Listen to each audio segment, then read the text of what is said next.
इदम श्री सद्गुरुवे नमः। जन्म शताब्दी पुस्तक माला 82। भगवान के अनुदान किन शर्तों पर। डे 1। परम पूज्य गुरुदेव वंदे माँ की दिव्य प्रेम ऊर्जा में हम बैठे हुए हैं और अब ये ऑडियो हमारे पास आ रहे हैं तो ये आदि शक्ति माँ गायत्री की कृपा से ही आ रहे हैं और इनको जन जन तक पहुंचाना ये हमारा कर्तव्य कर्म है, हमारी नैतिक जिम्मेदारी है। और अगर हमारे जीवन में परिवर्तन आ रहा है और अगर कोई सुन रहा है तो उसके जीवन में परिवर्तन ना आए, ये तो संभव ही नहीं है, तो पॉसिबिलिटी ही नहीं है कहीं से कहीं तक। ठीक है, तो अब देखते हैं कि भगवान के अनुदान किस किस को चाहिए। रेज योर हैंड, मन मन में हाथ उठाने की आवश्यकता है, कोई देखेगा नहीं, पर अपने आप से पूछो क्या हमें भगवान के अनुदान चाहिए, और अगर हम भगवान के अनुदान चाहते हैं तो कौन सी शर्त पर भगवान अनुदान देंगे। अब यहाँ पर ना अनुदानों को आगे पढ़े और इसको समझे, उसके पहले ये समझ लेते हैं कि इसके पहले भी गुरुदेव ने कुछ जन्म शताब्दी में ये बताया है कि भगवान के अनुदान मिलते किसको है और अनुदान का अर्थ क्या है। अनुदान का अर्थ हमारे अकाउंट बैलेंस भरना नहीं है, हमारी गाड़ी पुरानी हो गई तो हमको नई गाड़ी मिल जाए ऐसा नहीं है, हमारा मोबाइल का मॉडल पुराना हो गया तो हमको नया मॉडल मिल जाए ऐसा भी नहीं है, हमारे बच्चे की नौकरी लग जाए, बच्चों के बच्चे नहीं हो रहे तो उनके बच्चे हो जाए, या हमारे बच्चे का डिवोर्स हो गया उसका घर बस जाए, उसकी जो है उसके घर में कोई मुश्किल ना रहे। भगवान के अनुदान का ये अर्थ बिल्कुल भी नहीं है कि जीवन से सारी समस्याएं खत्म हो जाएं। नहीं, भगवान ऐसा अनुदान किसी को नहीं देते। अगर आप सोच रहे हैं कि भगवान ऐसी कोई लॉटरी का टिकट देने वाले हैं तो प्लीज भूल जाइए, क्षमा। स्टार्टिंग में आपसे सॉरी मांग रही हूँ क्योंकि परम पूज्य गुरुदेव ऐसा अनुदान देते नहीं है। हाँ, भगवान एक अनुदान देते हैं, जीवन की हर समस्या से बाहर आने की शक्ति, बाहर आने के उपाय, आत्मबल, ब्रह्म बल, वो अनुदान जरूर मिलेगा। कि अब हम ये नहीं कहेंगे कि परिस्थिति आंटी बाय बाय आप चली जाओ, आपके साथ हमारा जीवन मुश्किल हो गया, हमारी नाक में दम कर रखा है, अब हम कहेंगे परिस्थिति आंटी आप आइए और बैठो चाय पियो, कोई दिक्कत वाली बात नहीं है, साथ साथ चलते हैं, कोई दिक्कत नहीं, आप अपनी जगह हम अपनी जगह, देखते हैं किसमें ज्यादा दम है। भगवान वो वाले अनुदान देते हैं जिसमें साहस जग जाता है, जिसमें दुस्साहस आ जाता है, जिसमें ये पता होता है कि हम भगवान के मानस पुत्र हैं, हम ब्रह्मा की संतान हैं, हम शिव की संतान हैं, हम ईश्वर की संतान हैं, हम कमजोर नहीं है। और भगवान के अनुदान साहस देते हैं अपनी बुराइयों का, अपने विकारों को स्वीकार करने का, हमारे अंदर क्या कमी है क्या कमी नहीं है उसको जानने का, उसको समझने का। भगवान के अनुदान हमें बताते हैं कि हम ये देह नहीं है, इस देह भाव के प्रपंचों से बाहर निकलने की शक्ति देते हैं, मोह आसक्ति में पड़े हुए जीव को परमात्मा से जोड़ने की शक्ति देते हैं। तो अगर हम तैयार हैं इन अनुदानों के लिए, आज तैयार नहीं है तो कल होना तो सबको पड़ेगा। कोई इस जन्म कर रहा है, कोई अगले जन्म करेगा, कोई 10 साल की उम्र में कर रहा है, कोई 40 में करेगा, कोई 50 में करेगा, करना सबको पड़ेगा। लेकिन अगर दरवाजा खटखटाया भगवान ने और आज आपने दरवाजा बंद कर दिया, तो जब अंत समय आएगा ना, जब मृत्यु रूपी माँ पास में आएगी ना, तब इतनी तकलीफ होगी। उस समय तकलीफ अपने किए हुए गलत कर्मों की जो होगी वो होगी, ये भी होगी कि भगवान ने दरवाजा खटखटाया था और हम कैजुअली ले गए और हमने दरवाजा बंद कर दिया कि यार क्या है, बेकार की बातें करते रहते हो, उपासना करो साधना करो, क्या रखा है उपासना साधना में, हमको नहीं करनी उपासना, हमसे नहीं होती उपासना। अरे आज कह रहे हो नहीं होती झिड़क झिड़क कर, पर तब रोगे।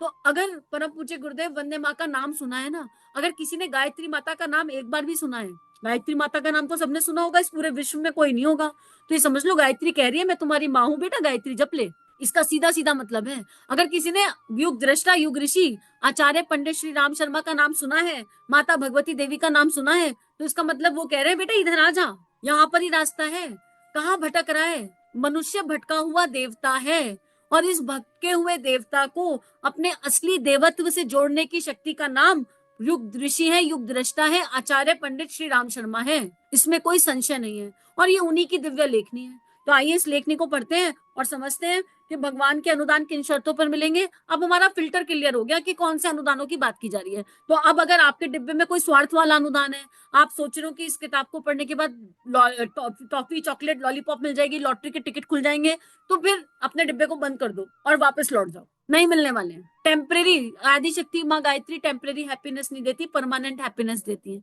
और परमानेंट हैप्पीनेस भीतर बसी है। गायत्री मंत्र के साथ आगे करते हैं बात। ओम भूर्भुवः स्वः तत्सवितुर्वरेण्यं भर्गो देवस्य धीमहि धियो यो नः प्रचोदयात्। देवियों भाइयों, अनुग्रह और मनुहार, इन दोनों का आपस में संबंध तो है और ये क्रम चलता भी है। अनुग्रह का मतलब होता है मिलना और मनुहार का मतलब होता है भगवान से प्रार्थना करना, रिक्वेस्ट करना, जैसे बच्चा नहीं करता कभी कभी मम्मी प्लीज, और मम्मी कहती है चुप हो जा परेशान कर रहा है, और कभी कभी कहती है अच्छा मेरा लल्ला बेटा, मेरा राजा बेटा ले ले चल, ऐसा। तो ये एक जो है गुरुदेव एक रिश्ता स्थापित कर रहे हैं अनुग्रह और मनुहार के बीच में। इसको हम शाश्वत सिद्धांत महसूस कर सकते हैं। मनुहार, खुशामदे, मिन्नते, प्रार्थनाएं, आप इन्हें कीजिए, इनकी भी आवश्यकता है। ये क्रम भी इस दुनिया में चलता तो है। मैं यह तो नहीं कहता कि यह क्रम चलता नहीं, पर क्या अनुग्रह मिलते भी हैं? हाँ, अनुग्रह मिलते भी रहते हैं। अनेक आदमी जीवित हैं, अपंग भी इस पर जीवित हैं, अंधे भी इस दुनिया में जीवित हैं, दुर्बल भी इस संसार में जीवित हैं। सिद्धांत भी अनुग्रह के ऊपर जिंदा है।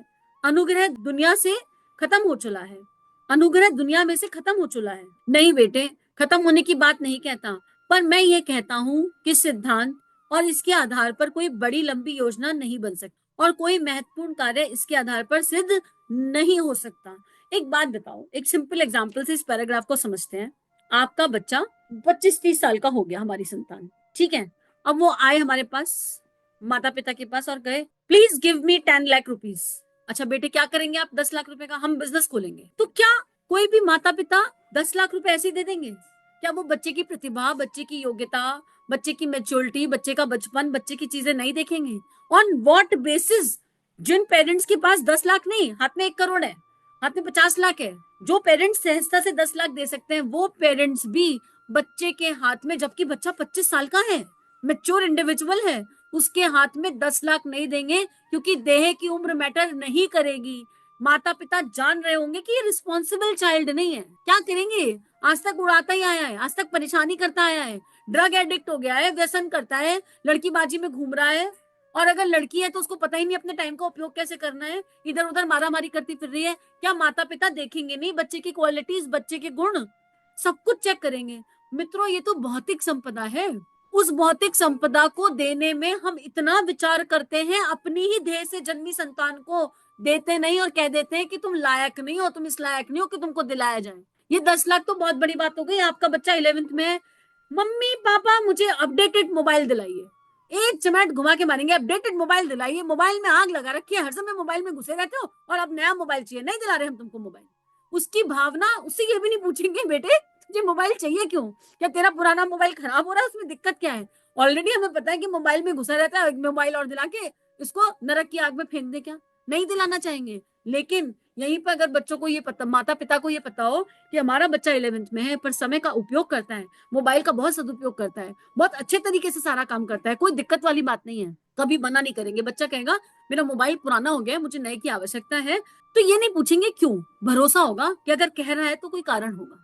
कहेंगे बेटा देखते हैं, व्यवस्था दिलाते हैं, और जिस माँ बाप की जैसे व्यवस्था होगी वो दिलाई जाएगी। तो ये तो भौतिक चीजें हैं, इस पर इतना चिंतन। तो भगवान आध्यात्मिक अनुग्रह देते हैं भाई, आध्यात्मिक अनुदान और वरदान देते हैं। वो किसको देंगे? अभी तो हम मांगते नहीं आध्यात्मिक, भगवान से आध्यात्मिक आनंद मांगता कौन है?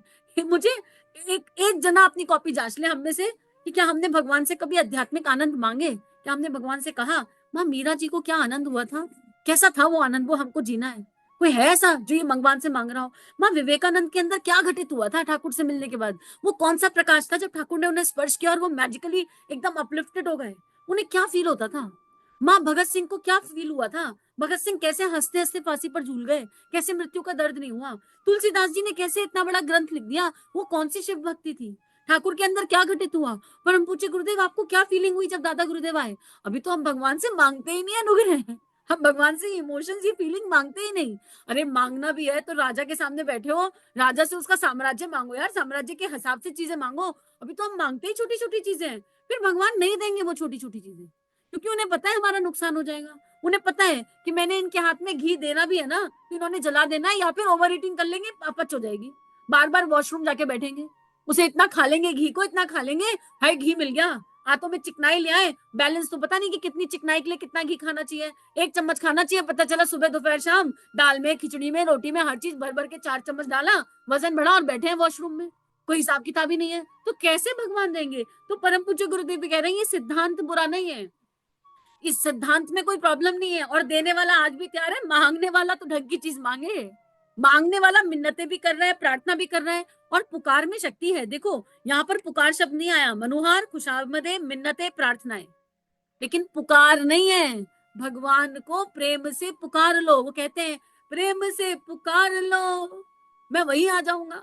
हम कहते हैं भाई कहाँ हो तुम, वो कहते हैं प्रेम से पुकार लो, जहां हो तुम मैं वही हूँ। भगवान तो कह रहा है, लेकिन हम भगवान की उस भाषा को, उस बात को समझना चाहते हैं कि नहीं, हमको अपने आप से पूछना पड़ेगा। हमको ये कॉपी हमारी खुद जांचनी है।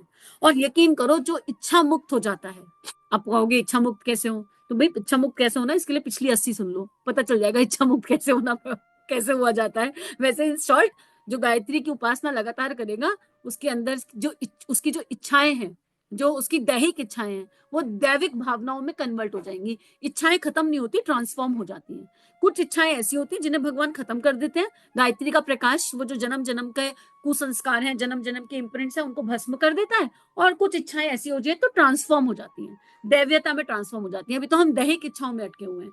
तो परम पूज्य गुरुदेव यही कह रहे हैं कि मित्रों, अगर आप कहें कि अनुग्रह के आधार पर कृपा कीजिए, हमारी सहायता कीजिए, हमको ये दे दीजिए, लेकिन क्या ये चलेगा? चल तो सकता है, पर वहां तक शोभा नहीं देगा जहां तक आदमी स्वयं में समर्थ हो।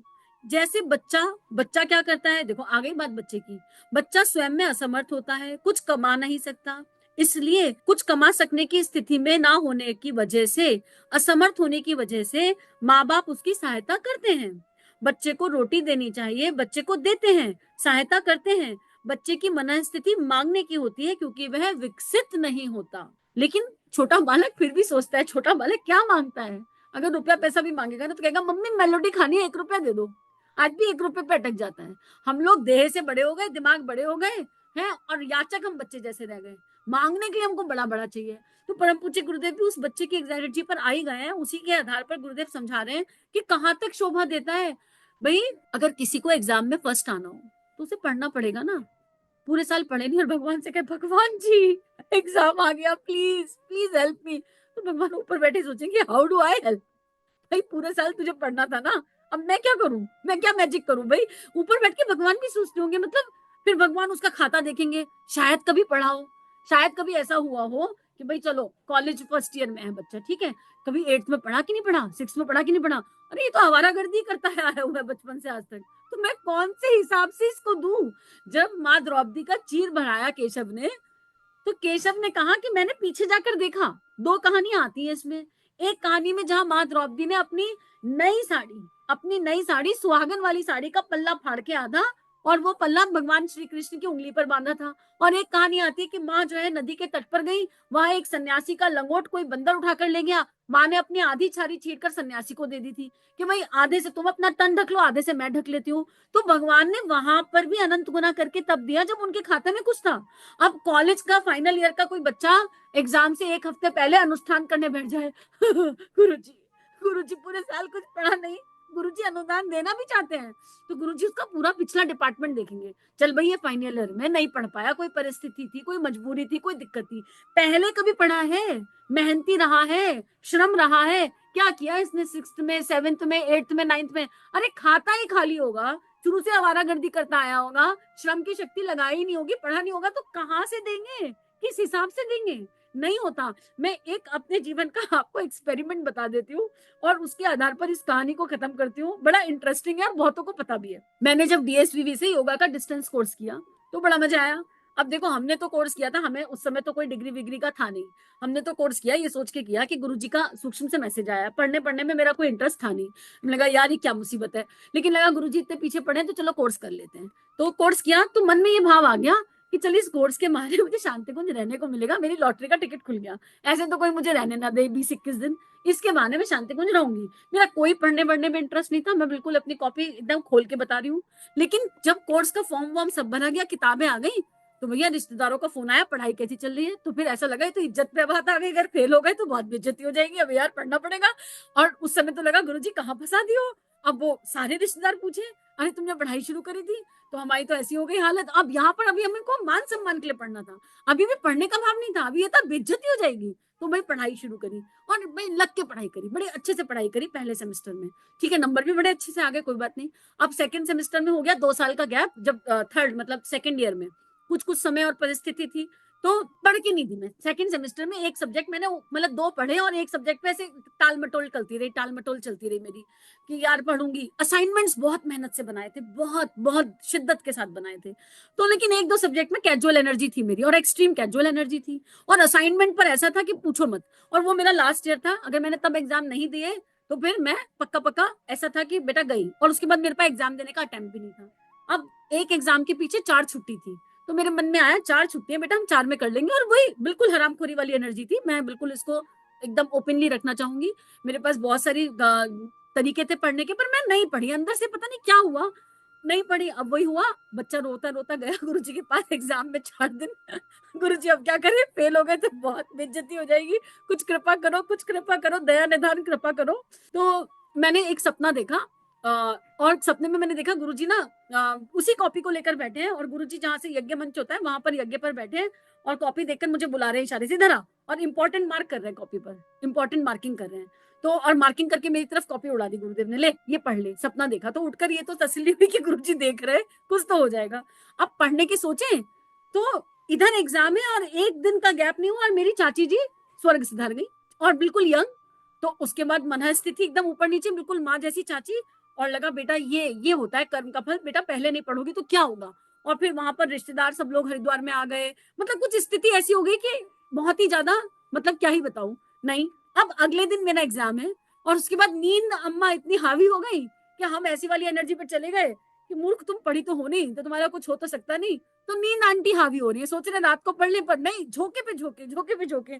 और इतना दुख हो रहा है, और लग रहा है गुरुजी को क्या शक्ल दिखाऊंगी। गुरुजी ने तो सपने में भी आशीर्वाद दे दिया। एग्जाम का दिन, कॉपी तो खोली, ऊपर नीचे खोली थी, असाइनमेंट में खोली थी, और बिल्कुल यकीन था आज तो गई गाड़ी, आज तो गई भैंस पानी में, अब कुछ नहीं हो सकता मेरा, ऐसा ही वाला फीलिंग था।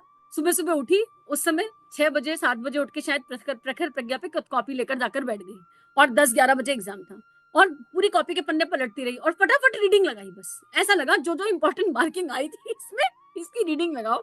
आंख बंद करके रैंडम 3 इंडेक्स की, 5 इंडेक्स होते हैं, 3 की रीडिंग लगाई।